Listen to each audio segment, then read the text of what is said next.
गीता एकमात्र ऐसा ग्रंथ है जो मानव को जीने का ढंग सिखाता है।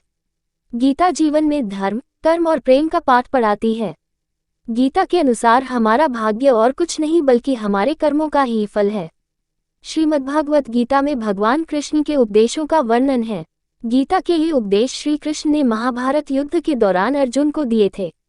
गीता में दिए उपदेश आज भी उतने ही प्रासंगिक हैं और मनुष्य को जीवन जीने की सही राह दिखाते हैं। गीता की बातों को जीवन में अपनाने से व्यक्ति को खूब तरक्की मिलती है।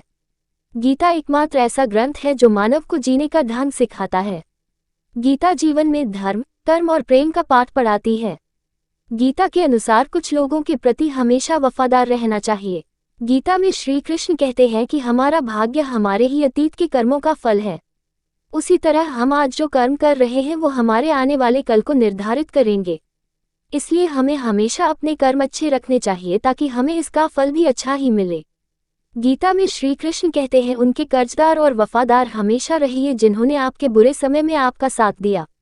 अंजाम की खबर तो कर्ण को भी थी, लेकिन बात तो मित्रता निभाने की थी। श्री कृष्ण कहते हैं, शांति, सौम्यता, मौन, आत्मसंयम और पवित्रता, ये पांचों चीजें मन को अनुशासित करती हैं। हर व्यक्ति में ये सारे गुण होने चाहिए, तभी वह सही मार्ग पर चल सकता है। गीता में कहा गया है कि आप किसी का भाग्य नहीं बदल सकते, लेकिन अच्छी प्रेरणा देकर उसका मार्गदर्शन तो कर ही सकते हैं। श्री कृष्ण के अनुसार जीवन में कभी मौका मिले तो सारथी बनना स्वार्थी नहीं। अहंकार मनुष्य से वह सब करवाता है जो अंत में उसी के विनाश का कारण बनता है। इसलिए मनुष्य को जितनी जल्दी हो सके अपना अहंकार त्याग देना चाहिए। श्री कृष्ण कहते हैं, कर्म वो फसल है जिसे इंसान को हर हाल में खुद काटना ही पड़ता है, इसलिए हमेशा अच्छे बीज बोए ताकि फसल अच्छी हो। गीता के अनुसार हर इंसान में कुछ न कुछ प्रतिभा होती है, लेकिन अक्सर इसे लोग दूसरों के जैसा बनने में नष्ट कर देते हैं। श्री कृष्ण ने क्यों दिया अर्जुन को गीता का उपदेश?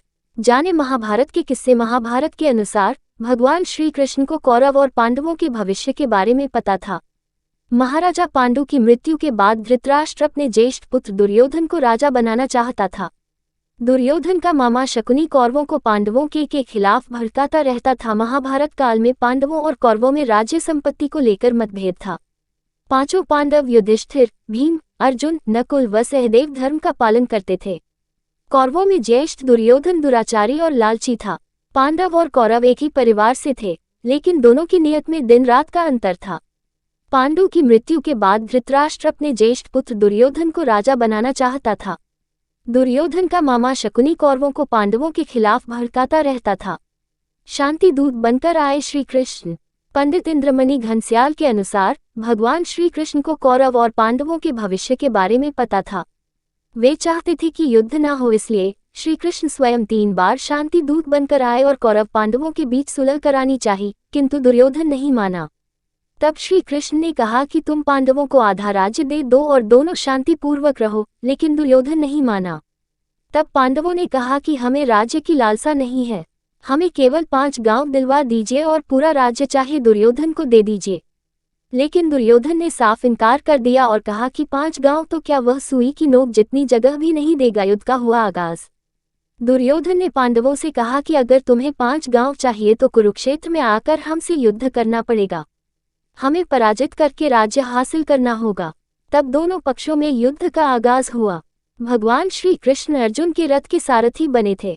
तब युद्ध भूमि में अर्जुन ने देखा कि उनके विपक्ष में उन्हीं का परिवार खड़ा है, उन्हीं के गुरु भाई बंधु हैं, इसलिए वह बोले कि यह तो अधर्म है, मैं अपने ही परिवार के साथ राज्य के लिए कैसे लड़ सकता हूँ। अर्जुन ने कहा कि हे माधव, मुझसे यह नहीं होगा, अपने ही परिवार के विरुद्ध मैं खड़ा नहीं हो सकता। श्री कृष्ण ने दिया उपदेश। तब श्री कृष्ण ने कुरुक्षेत्र के मैदान में अर्जुन को उपदेश देते हुए कहा कि हे पार्थ, तुम्हें अपने क्षत्रिय धर्म का पालन करना चाहिए और एक क्षत्रिय की भांति अपने अधिकारों के लिए लड़ना चाहिए, यही तुम्हारा धर्म है। श्री कृष्ण ने अपना उपदेश गायन के माध्यम से दिया था, इसलिए इसे गीता कहा जाता है। श्री कृष्ण ने द्वापर युग में मार्गशीर्ष शुक्ल पक्ष की एकादशी को हरियाणा के कुरुक्षेत्र नामक स्थान पर 45 मिनट का गीता का उपदेश दिया था, जिसे गीतोपनिषद भी कहा जाता है। भगवान श्री कृष्ण ने युद्ध भूमि में अर्जुन के टूटे हुए मनोबल को जोड़ने के लिए गीता का उपदेश स्वयं ही दिया, इसलिए इसे भगवद गीता भी कहा जाता है। गीता प्रथम अध्याय पाठ का महत्व और लाभ। गीता में भगवान श्री कृष्ण ने रणभूमि में अर्जुन को जो ज्ञान दिया था वह गीता में बताया गया है। गीता में कुल 18 अध्याय हैं और उन सभी का अपना अलग अलग महत्व है। आइए जानते हैं गीता के पहला अध्याय का महत्व क्या है। श्री गीता उपनिषदों का सार है। महाभारत युद्ध के समय रणभूमि में भगवान श्री कृष्ण ने अर्जुन को जो ज्ञान दिया था वह गीता में बताया गया है। गीता में ऐसी बहुत सी बातें हैं जो मनुष्य को जीवन की कई कठिनाइयों को आसान बनाती है। इतना ही नहीं, गीता पढ़ने पर मनुष्य को बहुत सी नई जानकारियां भी मिलती है। साथ ही हर अध्याय के नियमित पाठ का अपना लाभ और महत्व है। भगवान शिव ने देवी पार्वती को गीता के पहले अध्याय के पाठ का महत्व जो बताया है वही यहाँ आपके लिए प्रस्तुत है। लेकिन गीता के पहले अध्याय के महत्व को जानने से पहले जान लीजिए श्रीमद्भगवद गीता के प्रथम अध्याय की खास बातें। गीता के पहले अध्याय का नाम अर्जुन विषाद योग है। इस अध्याय में कुरुक्षेत्र के मैदान में उपस्थित बंधुओं और संबंधियों को सामने देखकर अर्जुन के मन में उठे विषाद और मनस्थिति का वर्णन किया गया है, जैसे संजय धृतराष्ट्र को बताते हैं। गीता प्रथम अध्याय का महत्व। एक समय पार्वती जी ने पूछा है, महादेव जी, किस ज्ञान के बल पर संसार के सब लोग आपको शिव कहकर पूछते हैं? मृगछाला ओढ़े और अपने सभी अंगों में शमशान की विभूति लगाएं, गले में सर्प और नरमुंडों की माला पहने हुए हो, इनमें तो कोई भी पवित्र नहीं, फिर आप किस ज्ञान से पवित्र माने जाते हैं? तब महादेव ने उत्तर दिया कि हे प्रिय सुनो, मैं गीता ज्ञान को अपने हृदय में धारण करने से पवित्र माना जाता हूँ। इस ज्ञान से मुझे बाहर के कर्म नहीं व्यापते। तब पार्वती जी ने कहा कि हे भगवान, जिस गीता ज्ञान की आप ऐसी स्तुति करते हैं उसके श्रवण करने से कोई कृतार्थ भी हुआ है? महादेव ने उत्तर देते हुए कहा कि इस ज्ञान को सुनकर बहुत से जीव कृतार्थ हुए हैं और आगे भी होंगे। मैं तुम्हें एक पुरातन कथा कहता हूँ, तुम सुनो। एक समय पाताल लोक में शेषनाग की शैया पर श्री नारायण जी नैन मूंद कर आनंद में मग्न थे। उस वक्त भगवान के चरण दबाते हुए लक्ष्मी जी ने पूछा, हे प्रभु, निद्रा और आलस्य तो उन पुरुषों को व्यापता है जो जीव तामसी होते हैं, फिर आप तो तीनों गुणों से अतीत हो। आप तो वासुदेव हो, आप जो नेत्र मूंद रहे हो, इससे मुझके बड़ा आश्चर्य है। नारायण जी ने उत्तर देते हुए कहा, हे लक्ष्मी, मुझको निद्रा आलस्य नहीं व्यापता। एक शब्द रूप जो भगवद गीता है उसमें जो ज्ञान है उसके आकार रूप है। ये गीता शब्द रूप अवतार है। इस गीता में यह अंग है, 5 अध्याय मेरे मुख है, 10 अध्याय मेरी भुजा है, 16वां अध्याय मेरा हृदय और मन और मेरा उदर है, 17वां अध्याय मेरी जंघा है, 18वां अध्याय मेरे चरण है। गीता श्लोक ही मेरी नाड़ियां हैं और जो गीता के अक्षर है वो मेरा रोम है। ऐसा मेरा शब्द रूपी जो गीता ज्ञान है उसी के अर्थ में हृदय में विचार करता हूँ और बहुत आनंद प्राप्त होते हूँ। लक्ष्मी जी बोली, हे श्री नारायण जी, जब श्री गीता जी का इतना ज्ञान है तो उसको सुनकर कोई जीव कृतार्थ भी हुआ है? सो मुझसे कहो। तब श्री नारायण ने कहा, हे लक्ष्मी, गीता ज्ञान को सुनकर बहुत से जीव कृतार्थ हुए हैं, सो तुम श्रवण करो। एक व्यक्ति था जो चांडालों के कर्म करता था और तेल नमक का व्यापार करता था।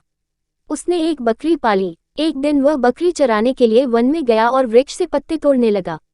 वहां उसे एक सांप से डंस लिया, जिससे वह तुरंत मर गया। मरने के बाद उसने बहुत से नरक भोगे और फिर उसका जन्म बैल के रूप में हुआ। उस बैल को एक भिक्षुक ने मोल लिया। वह भिक्षुक उस पर चढ़कर सारे दिन मांगता फिरे। जो कुछ भिक्षा मांग कर लाता वह उसे अपने परिवार के साथ मिलकर खाता और वो बैल सारी रात द्वार पर खड़ा रहता। उसके खाने पीने का भी कोई ख्याल नहीं करता था और सुबह होते ही बैल पर चढ़कर फिर मांगने निकल